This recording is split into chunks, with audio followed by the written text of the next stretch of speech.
Hey there. I guess we are now live, and I want to thank everybody for joining me here. I won't keep you long. I know it's lunch hour. I know this is precious ground, maybe even holy ground to some of y'all, because you work all day long, you get up early, you fight traffic, you spend the morning maybe dealing with tough and difficult situations and conversations, and lunch is like a way to just get away. And we had a Facebook Live on Sunday where we talked about rest, and maybe lunchtime is your rest. So I'm going to be brief, but I'm glad you're here. I'm glad you're going to join me, and we can chat for a bit. And so I'm having a little difficulty with my display and seeing it. So I see that people are joining, but I can't quite make out what it is you're saying. But I'm glad you're here. If I can't see what you're saying, I encourage you to still post it, because the other people that join us will. And this is such an important issue for business owners.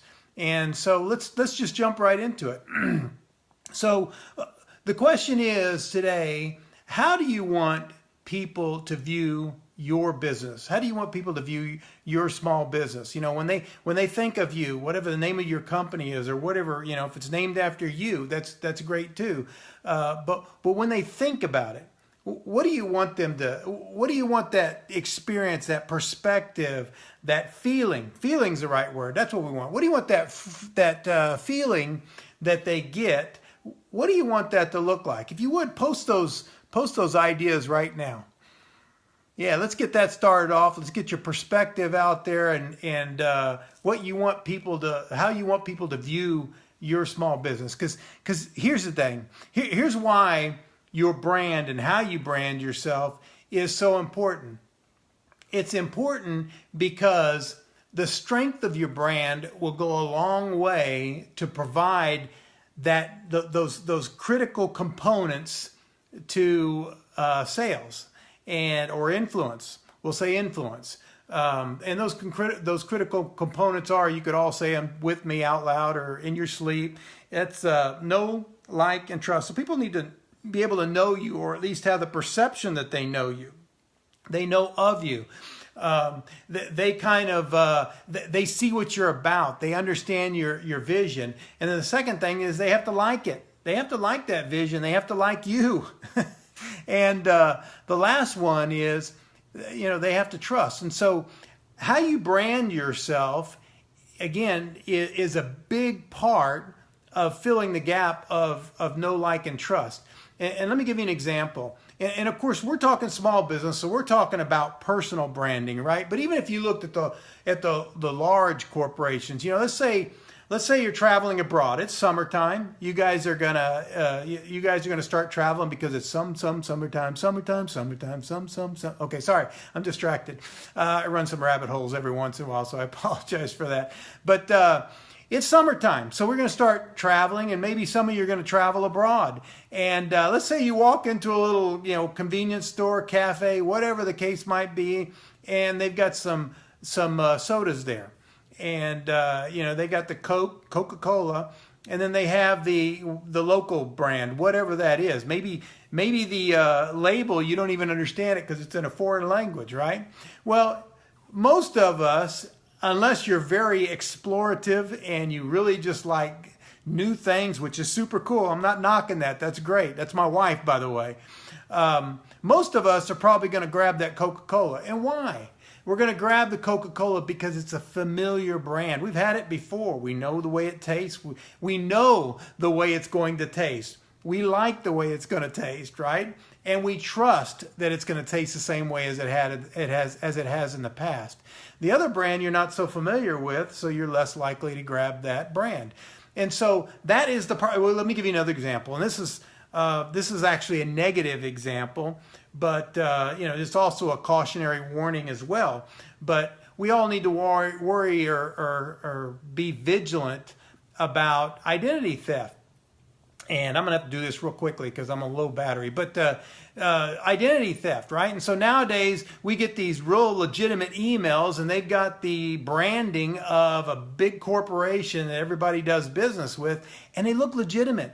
And people fall for the fraud just because the brand is there. And they know the brand is so strong and the brand wouldn't hurt them. But the reality of it is the brand's not behind that distribution. It's somebody that's fraudulently using the power of that brand. So, there's that also. But again, the important thing is the power of the brand will help you establish that rapport, that influence where people will know, they will know you, they will like you, and they will trust you. So, see, your brand, the way you establish your brand will help people see what it is you want to do.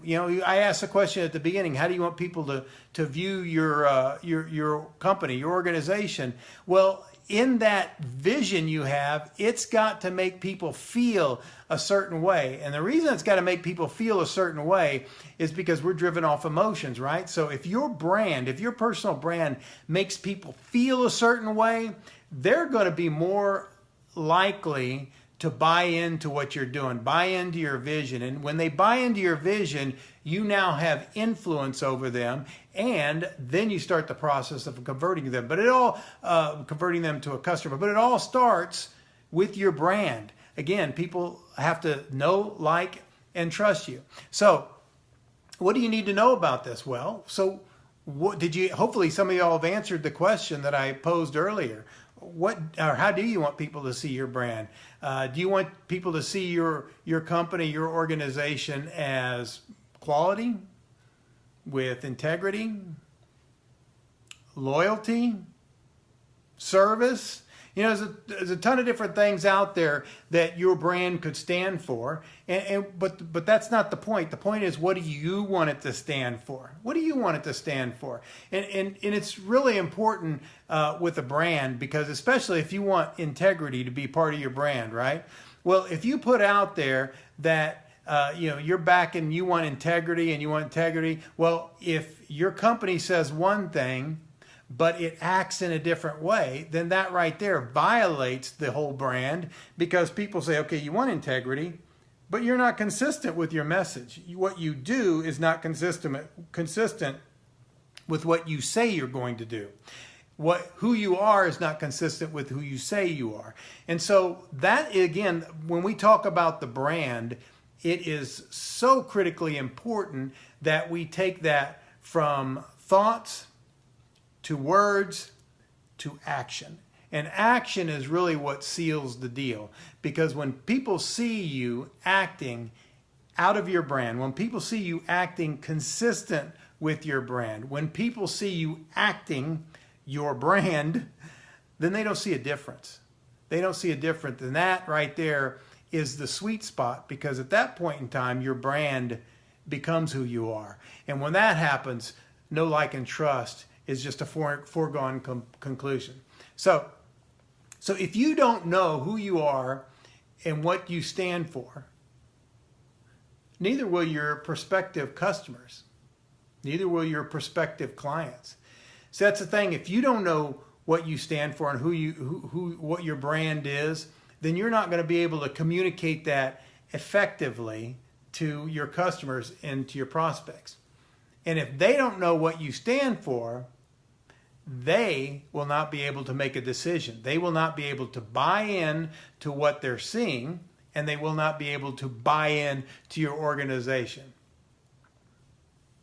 So, the other thing I want to tell you about a brand is it also keeps me on track. And what I mean by that, have you ever watched a movie? I've not watched a movie, but you come in the middle of a movie and you look around and you see the actors and you see the scene, and you're going, man, I've seen that movie before. What is that movie? I recognize that movie. I know what it is, but I just can't remember. And so you click. Nowadays we've got digital TV, so we click the info button and it comes up there and it shows you the name of the movie and when it was published and whatever, and when it was available, and people started viewing it. And so immediately when you see the name, you go, oh, I knew it. Now I recognize the movie. And at that point in time, you know exactly what it's all about and everything. Well, see, that's what your brand can do for you. If you have a clear brand, then what will happen, there's going to be times in your normal operation as small business owners, things are going to hit you hard and heavy and knock you off balance, or maybe you have opportunities to run and gun, right? But your brand is going to remind you who you are. Your brand is going to be that little info button that says, remember who you are. Don't do this unless you can live up to your brand. And that is a real that's a real lifesaver for us small business owners, because again, small business owners wear so many different hats, have so many different decisions to make. The brand, the constant communication of your brand, the constant living out of your brand is a constant reminder of who you are and where you are going with your organization. So here's what I want to leave you with real quick before my phone dies. And I hope this is beneficial. Hit me with a thumbs up or something. This is helpful, what we're talking about here. I'd love to get your perspective also and your take. But here's what I want to leave you with. So right now, in the interest of your brand, I want you to identify one value that you hold dear regarding your small business. One value that you hold dear. And then I want you to identify one thing you can do this week, if not today, that will establish that value in your business. When I say establish, I'm talking about creating a habit. And we've talked about habits before. Habits is where you kind of put it on autopilot and things, it gets easier. Not easy, but easier. So number one, identify a value that you hold dear that you would like your organization to represent. And the second thing is identify one thing you can do this week, if not today, to establish that value in your business. And then the last thing I want you to do is I want you to do it. And I want you to do it over and over and over until it becomes a habit. So there's my talk today. Again, I appreciate you guys joining me through your lunch hour. Join me. I come online. I talk Small Business Tuesdays. And then I had a conversation, Facebook Live on Sunday regarding family, and also speak network marketing, Facebook Live as well. So join me, interact with me, start a discussion with me, because that's the whole thing. I want to raise awareness. I want to hear perspectives here amongst leaders, because together, we can all be better for our individual small businesses. Till next time we talk, Dan at danliberto.com. Like my page, and we'll talk to you soon. Thanks. Bye now.